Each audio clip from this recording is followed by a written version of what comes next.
Their world was one of rules, a stuffy, class-ridden society. And as Jacqueline Schaeffer had striven to escape her social chains, so they strove to shatter their own. They would run away from their classes, run free through fields and forests.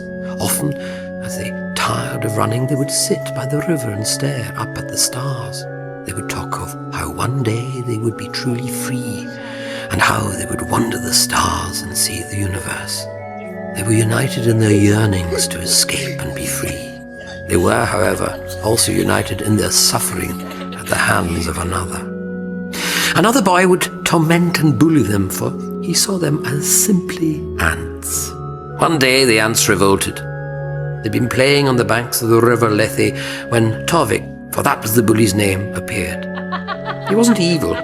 He was just another naughty young child trying to break the rules. He found the two boys sat by the river. Without warning, he jumped. He pulled one of them down to the water, grabbed his head and pushed it into the flowing stream. The child struggled vainly as the water went up his nose and down his throat. Torvic wasn't going to drown him. He was merely doing what bullies do, seeking control. Usually, when Torvic tormented one of them, the other would sit and wait, helpless. But this time, something awoke in the other child.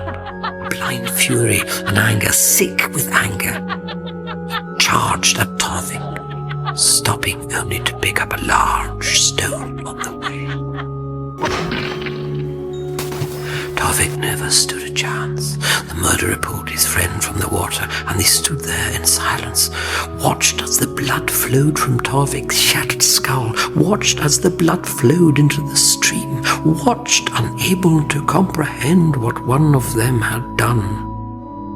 The other boy, being of a sounder mind, realized immediately what punishment they would face. They pulled Torvic's body from the river. They pulled him onto dry land. They covered his body in branches from the trees. Then together as one, they set the funeral pyre alight.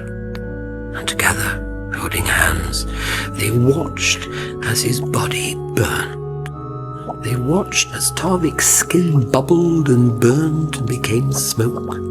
They watched as they sent him back